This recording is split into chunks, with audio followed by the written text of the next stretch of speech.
नमस्कार, प्रणाम मेरे भाइयों, मेरे दोस्तों, आप सभी लोगों का बहुत बहुत स्वागत है आपके अपने चैनल अमित जीएस सेंटर में। दोस्तों, आज के इस वीडियो में हम जीके के मोस्ट इम्पोर्टेंट 50 क्वेश्चंस को देखेंगे और देखेंगे क्या उसका रिवीजन करेंगे, उसको याद कर लेंगे। ठीक है, तो मेरे साथ बने रहिएगा, मेरा साथ दीजिएगा इस वीडियो में। ठीक है, और अपनी तैयारी को अंजाम दीजिएगा। ठीक है, ईमानदारी से आप लोग 9 से 10 दिन तैयारी कर लीजिए, आप लोगों का सिलेक्शन पक्का हो जाएगा। ठीक है, हाई स्कूल लेवल का एग्ज़ाम है, बहुत ही ज़्यादा मतलब पहाड़ जैसा एग्ज़ाम नहीं आएगा। ठीक है, बहुत ही मतलब नॉर्मल लेवल का एग्ज़ाम होगा। आपको बस 9 दिन 10 दिन जो है ये आपको ईमानदारी से इस पढ़ाई पे दे देना है। ठीक है, तो आप लोग ईमानदारी से तैयारी कीजिए और अच्छे से पढ़ाई कीजिए, फुल टाइम दीजिए। ठीक है, कम से कम 7-8 घंटा तो दीजिए, और अगर नहीं दे सकते हैं तो कम से कम 4 से 5 घंटा तो पूरा दीजिएगा दिन में। ठीक है, चलिए, आप लोगों से एक छोटा सा रिक्वेस्ट करता है आपका भाई कि चैनल को सब्सक्राइब जरूर कर लेना और नोटिफिकेशन बेल को भी प्रेस कर देना, ताकि आप सभी तक मेरी वीडियो पहुंच सके और आप सभी लोग अपनी तैयारी कर सके। ठीक है, मैं ये नहीं कहता हूँ कि केवल मेरी ही वीडियो देखो आप लोग, मैं कहता हूँ जहाँ भी आपको सीखने का मौका मिले, जहाँ भी आप लोगों को पढ़ने का मौका मिले, आप लोग वहाँ देखिए। ठीक है, आप लोग बुक से पढ़िए, आप लोग यूट्यूब पे पढ़िए, आप लोग टेस्ट सीरीज लगाइए। कैसे भी करके आप लोगों का जो अल्टीमेट जो लक्ष्य है वो केवल आपका पढ़ाई होना चाहिए। आप किन किन सोर्सों से पढ़ाई कर रहे हैं ये मायने नहीं रखता है, मायने रखता है आपका नॉलेज आउटकम। ठीक है, आपने कितना गेन किया। ओके, चलिए फिलहाल हम लोग बिना देर किए शुरू करते हैं अपने इस क्लास को, और उम्मीद करते हैं कि आप लोग मेरे साथ बने रहेंगे।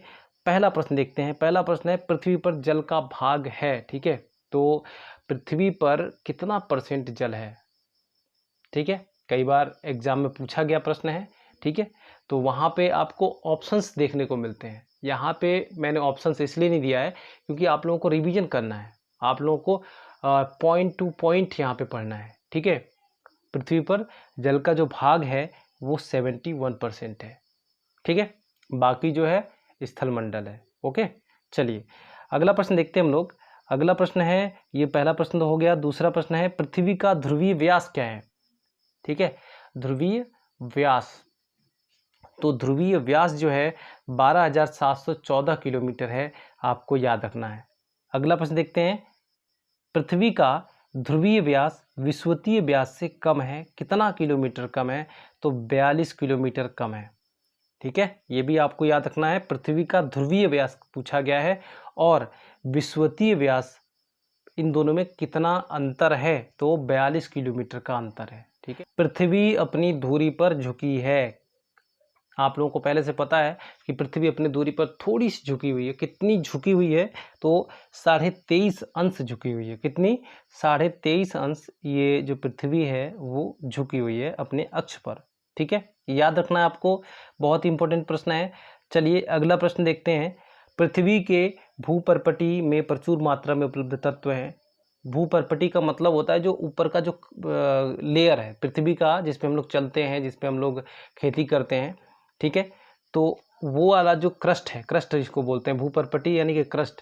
ठीक है, तो इसमें सबसे प्रचुर मात्रा किस तत्व का उपलब्ध है, तो ऑक्सीजन का उपलब्ध है। ठीक है, सबसे प्रचुर मात्रा में क्या पाया जाता है, यहाँ पे ऑक्सीजन पाई जाती है। ठीक है, अब ये कितनी पाई जाती है, तो 46.80% पाई जाती है। ठीक है दोस्तों, टॉप 50 क्वेश्चंस है, आप लोगों को मज़ा आ जाएगा। ठीक है, तो मेरे साथ बने रहिएगा। अभी हम लोग थोड़ा स्पीड बढ़ा लेंगे क्योंकि समय कम है, आप लोगों का जल्दी जल्दी से रिवीजन हो जाए। ठीक है, और वीडियो को लाइक करके यार प्रमोट जरूर कर दीजिएगा। ठीक है, मोटिवेट कर दीजिएगा, हम लोगों को थोड़ा सा मोटिवेशन मिल जाता है ना। चलिए चलिए देखते हैं, अगला क्वेश्चन है, पृथ्वी गोल है कहा था, यानी कि किसने कहा था। पृथ्वी गोल है किसने कहा था, तो पाइथागोरस ने कहा था। ठीक है, अगला प्रश्न देखते हैं। अगला प्रश्न है, पृथ्वी के सतह के नीचे का द्रवीभूत सेल कहलाता है। ठीक है, तो पृथ्वी का जो सतह है उसके अंदर आपको पता है कि कुछ सेल पाई जाती हैं। ठीक है, वो कैसी होती है, लिक्विड फॉर्म में होती हैं। ठीक है, लावा फॉर्म में होती हैं, बहुत ही मतलब गर्म लावा होता है। ठीक है, वो एक सेल है, उनको हम क्या कहते हैं, तो उनको हम बोलते हैं मैग्मा। ठीक है, क्या बोलते हैं, मैग्मा बोलते हैं। जो कि आपने देखा होगा ज्वालामुखी जब फटता है तो वही सेल बाहर निकलती है, मैग्मा ही बाहर निकलता है। ठीक है, चलिए अगला प्रश्न देखते हैं। पृथ्वी तथा सूर्य के मध्य निम्नतम दूरी किस दिन होती है? तो पृथ्वी और सूर्य के बीच में सबसे कम दूरी किस दिन को होती है? तो वो होती है 3 जनवरी के दिन। कब होती है? 3 जनवरी के दिन। और किसके दरमियान? तो उपसौर के दरमियान। ठीक है, किसी वीडियो में आपको समझाऊंगा उपसौर क्या होता है और अपसौर को क्या होता है, इनके बारे में बताऊंगा। फिलहाल अभी इतना टाइम नहीं है। चलिए अगला प्रश्न देखते हैं। पृथ्वी तथा सूर्य के मध्य अधिकतम दूरी कब होती है? यहाँ पर प्रश्न पूछा गया है कि पृथ्वी तथा सूर्य के मध्य अधिकतम दूरी कब होती है? तो वो होती है 4 जुलाई को। ठीक है, यानी कि अपसौर के दरमियान। ठीक है, चलिए अगला प्रश्न देखते हैं। पृथ्वी पर सबसे बड़ा हिमखंड क्या है? ठीक है, मतलब कहाँ पर है ना? तो सबसे बड़ा हिमखंड जो है वो अंटार्कटिका है, मतलब ये पूरा बर्फ से ढका रहता है ना? ये सबसे बड़ा हिमखंड है, मतलब कि यहाँ पे सबसे अधिक जो है बर्फ जमी रहती है। ठीक है, सबसे बड़ा जो क्षेत्र है वो अंटार्कटिका है। ओके, चलिए अगला प्रश्न देखते हैं हम लोग। पृथ्वी के सबसे भीतरी परत को हम क्या कहते हैं? तो क्रोड कहते हैं। इनको क्या कहते हैं? क्रोड कहते हैं। इसको नीफे भी बोला जाता है। ओके, प्रश्न है पृथ्वी का सुरक्षा वाल्व है। ठीक है, अच्छा वाल्व आपको आप जानते होंगे वाल्व कहाँ लगता है? जहाँ पर कुछ गैस निकलने वाली होती है और उसको हम क्या करते हैं, वहाँ पे वाल्व लगा के उसको रोक देते हैं। ठीक है, और ये जो वाल्व होता है अस्थायी होता है। ठीक है, जब ज़्यादा ही प्रेशर बढ़ता है तो ये वाल्व खुल जाता है और वहाँ से गैस निकल जाती है। ठीक है, तो ऐसे ही पृथ्वी का सुरक्षा वाल्व क्या होता है? तो ज्वालामुखी होता है। ठीक है, जब पृथ्वी के अंदर इतनी गैसें और उन गैसों का दबाव बहुत ज़्यादा जब बढ़ता है, प्रेशर जब बढ़ता है, तो वो जो अंदर से जो गैसें हैं और जो मैग्मा है, लावा जो है, वो उसी ज्वालामुखी के द्वारा ही बाहर निकलती है, यानी कि वो एक वाल्व की तरह काम करता है। ठीक है, तो यहाँ पर क्वेश्चन नंबर 13 भी आपका तैयार हो गया। पृथ्वी का सबसे लंबा दिन कौन सा है? ठीक है, तो पृथ्वी का सबसे लंबा दिन 21 जून है।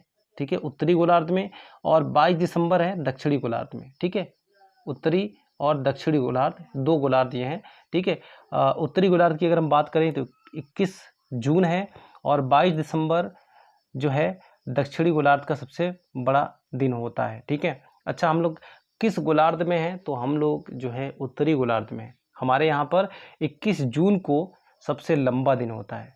ठीक है, अगला प्रश्न है पृथ्वी पर सबसे छोटा दिन। ठीक है, तो पृथ्वी पर सबसे छोटा दिन जो होता है वो 22 दिसंबर को होता है उत्तरी गोलार्ध में, और 21 जून को होता है दक्षिणी गोलार्ध में। ठीक है, तो हम कौन से गोलार्ध में हैं? तो हम लोग हैं उत्तरी गोलार्ध में। ठीक है, दक्षिणी गोलार्ध में 21 जून को होता है। ओके, अगला प्रश्न है पृथ्वी पर दिन रात बराबर होते हैं। ठीक है, किस दिन? तो पृथ्वी पर दिन और रात बराबर होते हैं 23 सितंबर और 21 मार्च को। ठीक है, तो 23 सितंबर एवं 21 मार्च को बराबर होते हैं। अगला प्रश्न, चंद्र ग्रहण होता है, ठीक है, जब सूर्य और चंद्रमा के बीच पृथ्वी आ जाती है। ठीक है, चंद्रमा और सूर्य के बीच में जब पृथ्वी आ जाती है, आपको पता है कि ये क्या है? ये मान लीजिए ये आपका सूर्य है। ठीक है, और आपको पता है कि पृथ्वी और क्या है, चंद्रमा दोनों क्या करते हैं? चक्कर लगाते हैं सूर्य के। ठीक है, और चंद्रमा जो है वो पृथ्वी का भी चक्कर लगाती है, सूर्य का भी चक्कर लगाती है। तो एक टाइम ऐसा आता है कि चंद्रमा और सूर्य के बीच में, ठीक है, ये मून है, ठीक है, और ये सन है, इसके बीच में ये अर्थ आ जाती है, पृथ्वी आ जाती है। ठीक है, तो ऐसी स्थिति में, ठीक है, क्या होता है? चंद्र ग्रहण होता है। क्या होता है? चंद्र ग्रहण, क्योंकि यहाँ से जो लाइट है इस पर नहीं पड़ेगी, ढक जाएगा, और जब ढकता है तो चंद्रमा पूर्ण रूप से नहीं दिखाई देता है, और इसी को हम कहते हैं, क्या कहते हैं? चंद्र ग्रहण कहते हैं। ठीक है, चलिए अगला प्रश्न देखते हैं। सूर्य ग्रहण होता है जब सूर्य एवं पृथ्वी के बीच में चंद्रमा आ जाती है। तो ये सूर्य है, ठीक है, ये सन है, और पृथ्वी है ये, ठीक है, ये पृथ्वी है, और इसके बीच में क्या आ जाए? मून आ जाए। ठीक है, तो सूर्य क्या होगा? ढक जाएगा। यहाँ से हम लोग यहाँ से अगर देखेंगे पृथ्वी से तो ये बीच में ऑब्जेक्ट आ गया, मून आ गया, तो हमको सूर्य अच्छे से दिखाई नहीं पड़ेगा, आंशिक रूप से दिखाई पड़ेगा। तो इस घटना को हम क्या कहते हैं? सूर्य ग्रहण कहते हैं। ठीक है, चलिए अगला प्रश्न देखते हैं। पृथ्वी की आयु ज्ञात की जाती है तो किसके द्वारा ज्ञात की जाती है? तो यूरेनियम काल निर्धारण विधि के द्वारा। ठीक है, किसके द्वारा? यूरेनियम काल निर्धारण विधि के द्वारा पृथ्वी की आयु ज्ञात करते हैं। अगला प्रश्न है, पृथ्वी पर अक्षांश तथा देशांतर रेखाएं हैं, कितनी हैं? 180 एवं 360। 180 क्या है? अक्षांश रेखाएं हैं और 360 क्या है? देशांतर रेखाएं हैं। ठीक है, याद रखिएगा। चलिए अगला प्रश्न देखते हैं। पृथ्वी को घेरने वाला आकाश है, तो पृथ्वी को घेरने वाला जो आकाश है उसको हम क्या कहते हैं? ब्रह्मांड कहते हैं। क्या कहते हैं? ब्रह्मांड कहते हैं। ठीक है, जब हम पृथ्वी से बाहर देखते हैं तो क्या दिखाई पड़ता है? सारा ब्रह्मांड दिखाई पड़ता है। ओके चलिए अगला प्रश्न है, अंतरिक्ष यात्री को आकाश दिखता है, कैसा दिखता है? अगर अंतरिक्ष में आप हैं, अंतरिक्ष यात्री हैं, और जब आप वहाँ से आकाश में देखते हैं तो कैसा दिखाई पड़ता है? तो काला दिखाई पड़ता है। कैसा? काला रंग का जो अंतरिक्ष है वो दिखाई पड़ता है। आकाश का रंग नीला प्रतीत होता है। ठीक है, तो आकाश का रंग नीला प्रतीत होता है किसके कारण? तो जब सनलाइट गुजरती है, ठीक है, तो उसका प्रकीर्णन होता है। ठीक है, किसका? तो उसका प्रकीर्णन होता है लाइट का, और प्रकीर्णन के कारण ही ये जो आकाश है वो जो है नीले रंग का दिखाई पड़ने लग जाता है। ठीक है, तो आप लोग कम से कम इतना याद रखिएगा कि आकाश का रंग नीला प्रतीत क्यों होता है? तो प्रकीर्णन के कारण होता है। ठीक है दोस्तों, कमेंट करके मुझे जरूर बताइएगा कि आपको कैसा लगा। ठीक है, चलिए देखते हैं तारे के टिमटिमाने का कारण क्या होता है। तो तारे का टिमटिमाने का कारण होता है प्रकाश का अपवर्तन। ठीक है, क्या होता है? प्रकाश का अपवर्तन। ये साइंस का टॉपिक है, कभी साइंस की क्लास होगी तो उसमें मैं आपको समझाऊंगा। ठीक है, चलिए प्रकीर्णन क्या होता है, अपवर्तन क्या होता है, उसमें आपको समझाऊंगा मैं। चलिए अगला प्रश्न है, 76 वर्षों के अंतराल पर दिखाई देने वाला धूमकेतु है, क्या है? क्या नाम है उसका? तो हैली धूमकेतु है। ठीक है, क्या है? हैली धूमकेतु जो है वो 76 वर्षों बाद दिखाई पड़ता है। ठीक है, तो ये भी याद रखिएगा। पिछली बार यानी कि अंतिम बार वो 1986 ईस्वी में दिखाई पड़ा था। ठीक, अगला, हैली धूमकेतु पुनः दिखाई पड़ेगा, कब दिखाई पड़ेगा? तो ये 2062 में दिखाई पड़ेगा। कब? 2062 में दिखाई पड़ेगा। अगला प्रश्न है, पृथ्वी के चारों ओर का गैसीय आवरण क्या कहलाता है? तो वायुमंडल कहलाता है। ठीक है, हमारा जो वायुमंडल है बहुत सारे गैसों का क्या है? मिश्रण है। ठीक है, यहाँ पे बहुत सारे गैसें हैं। ठीक है, ऑक्सीजन है, नाइट्रोजन है, कार्बन डाइऑक्साइड है, आर्गन है। ठीक है, तो ये जो है ये सब मिलके एक वायुमंडल बनाती हैं जो कि हमारे पृथ्वी को चारों तरफ से घेर रखा है। ठीक है, जिसके वजह से हम लोग जीवित हैं, है ना। चलिए अगला प्रश्न देखते हैं हम लोग। वायुमंडलीय दाब मापा जाता है, किससे मापा जाता है? तो बैरोमीटर से मापा जाता है। ठीक है, किससे? बैरोमीटर से मापा जाता है। अगला प्रश्न, वायुमंडलीय दाब का एसआई मात्रक है, किससे मतलब ये इसका जो यूनिट है वो क्या है? तो बार है। ठीक है, क्या है? बार। वायुमंडलीय दाब का एसआई मात्रक होता है बार। अगला प्रश्न, वायु है गैसों का मिश्रण। मैंने अभी आपको बताया था कि वायु जो है वो गैसों का मिश्रण है। नाइट्रोजन 78% पाई जाती है, ऑक्सीजन 21 और कार्बन 0.03%। ठीक है, तो ये सब जो तत्व हैं ये सब मिलकर, ठीक है, ये सब गैसें जो हैं ये मिलकर गैस एक क्या बनाती है? वायु बनाती है। ठीक है, या उसी को हम कहते हैं वायुमंडल। ठीक है, चलिए अगला प्रश्न है, वायुमंडल में विद्यमान अक्रिय गैस है, तो वायुमंडल में विद्यमान अक्रिय गैस कौन सा है? तो वो है आर्गन। ठीक है, तो मेरे साथ बने रहिएगा इस वीडियो में पूरा शुरू से अंत तक, और 50 क्वेश्चन को आप लोग बिल्कुल रट के जाइएगा, तैयार करके जाइएगा। ठीक है, चलिए अगला प्रश्न है, भारत की जलवायु कैसी है? तो दोस्तों भारत की जो जलवायु है वो है उष्णकटिबंधीय मानसूनी। कैसी? उष्णकटिबंधीय मानसूनी जो जलवायु है हमारी वो है। ठीक है, चलिए अगला प्रश्न देखते हैं। अगला प्रश्न है, वातावरण तथा जीवमंडल के बीच का संबंध कहलाता है, तो वातावरण और जीवमंडल के बीच का जो संबंध है उसे हम बोलते हैं पारिस्थितिकी। ठीक है, क्या बोलते हैं? पारिस्थितिकी बोलते हैं, ठीक है, इकोलॉजी बोलते हैं। और उस तंत्र को क्या बोलते हैं? तो उस तंत्र को जो कि ये बनाता है, वातावरण और जीवमंडल दोनों मिलके एक तंत्र बनाते हैं जिसको हम बोलते हैं पारिस्थितिकी तंत्र, ठीक है, या इकोसिस्टम। ओके, हम लोग भी क्या है? इकोसिस्टम के ही एक पार्ट हैं, ठीक है। चलिए अगला प्रश्न देखते हैं, वायुमंडल की सबसे निचली परत कौन सी है? तो वायुमंडल की सबसे निचली परत है वो है क्षोभ मंडल, ठीक है। अगला प्रश्न, वायुमंडल की सबसे ऊपरी परत है वो है बहिर्मंडल, ठीक है, बहिर सबसे ऊपरी। इस तरीके से आप लोग याद रखिएगा। चलिए अगला प्रश्न देखते हैं, मौसमी घटनाएं घटती हैं, ठीक है, कहाँ पर घटती हैं? तो क्षोभ मंडल में घटती हैं। याद रखिएगा, कहाँ पर घटती हैं? तो क्षोभ मंडल में। हमारा जो है, हमारे वातावरण में कभी बारिश होती है, कभी हवाएं तेज चलती हैं, ठीक है, तो ये किस में घटित होती है? तो हमारे इस वायुमंडल में ना, ठीक है। तो ये जो वायुमंडल है ये किस में आता है? क्षोभ मंडल के अंतर्गत आता है, ठीक है। चलिए अगला देखते हैं, वायुयान उड़ते हैं, कहाँ पर उड़ते हैं? तो ये क्षोभ मंडल से ऊपर जाके उड़ते हैं, समताप मंडल में। किसमें? समताप मंडल में उड़ते हैं, ठीक है। याद रखिएगा, रेडियो तथा संचार संबंधित हैं किससे? आयन मंडल से। किससे संबंधित है? तो आयन मंडल से संबंधित है। अब देखिए ये पृथ्वी है, ठीक है, पृथ्वी से ऊपर जस्ट क्षोभ मंडल पाया जाता है, क्षोभ मंडल से जस्ट ऊपर समताप मंडल, समताप मंडल के बाद मध्यमंडल, मध्यमंडल के बाद मध्यमंडल या आयन मंडल, ठीक है, इसी को बोलते हैं आयन मंडल। और इसके बाद क्या पाया जाता है? बहिर्मंडल, ठीक है। तो ये जो परत है इस तरीके से आप याद रखिएगा। चलिए अगला प्रश्न देखते हैं हम लोग, ग्रीन हाउस गैसेस हैं, ठीक है। तो ग्रीन हाउस गैस क्या है? इसमें देखिए CO2 जो है, CFC है, और मीथेन है, नाइट्रोजन डाइऑक्साइड है, ठीक है, ये सारी क्या है? ग्रीन हाउस गैसें हैं, ठीक है। अगला प्रश्न है, वायुमंडल की आर्द्रता मापक यंत्र है। तो वायुमंडल की जो आर्द्रता मापते हैं हम किससे मापते हैं? तो हाइग्रोमीटर से मापते हैं, ठीक है। किससे मापते हैं? हाइग्रोमीटर से। अगला प्रश्न, जीवमंडल पर ऊर्जा का मूल स्रोत क्या है? तो जीवमंडल पर ऊर्जा का जो मूल स्रोत है वो सूर्य है, ठीक है। कैसे?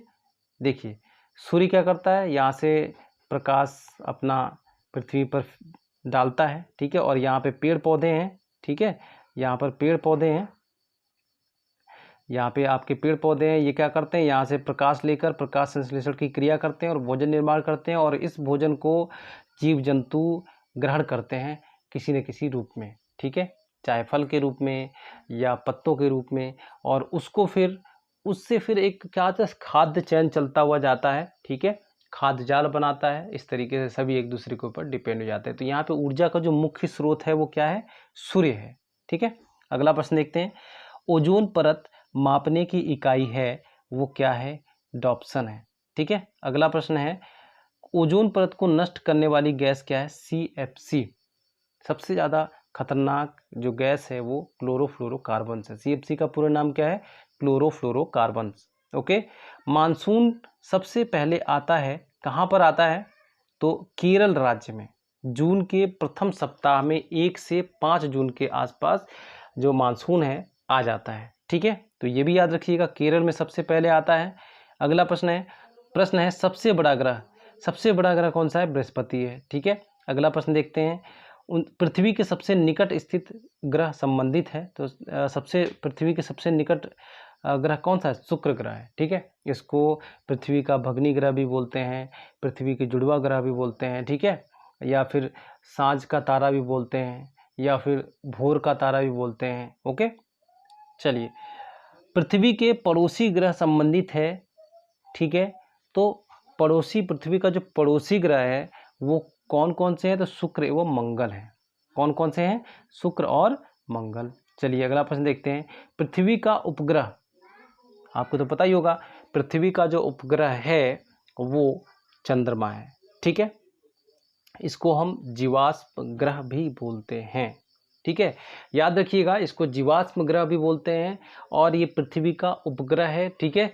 अच्छा, मुझे कमेंट करके बताइएगा कि चंद्रमा जो है पृथ्वी का चक्कर किस गति से लगाती है, ठीक है। आपको कमेंट करके बताना है कि चंद्रमा जो है पृथ्वी का चक्कर किस गति से लगाती है। चलिए अगला प्रश्न देखते हैं, पृथ्वी का निकटतम तारा क्या है, उसका क्या नाम है? तो आपको पता होना चाहिए कि सूर्य जो है एक तारा है, ठीक है, और पृथ्वी का सबसे निकटतम तारा है, ठीक है, सबसे निकटतम तारा।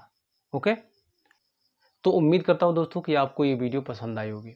वीडियो पसंद आई तो वीडियो को लाइक कीजिएगा, चैनल को सब्सक्राइब कर लीजिएगा, दोस्तों में ज़्यादा से ज़्यादा शेयर कीजिएगा। तो चलिए मिलते हैं अगले वीडियो में, तब तक के लिए बाय बाय, टेक केयर।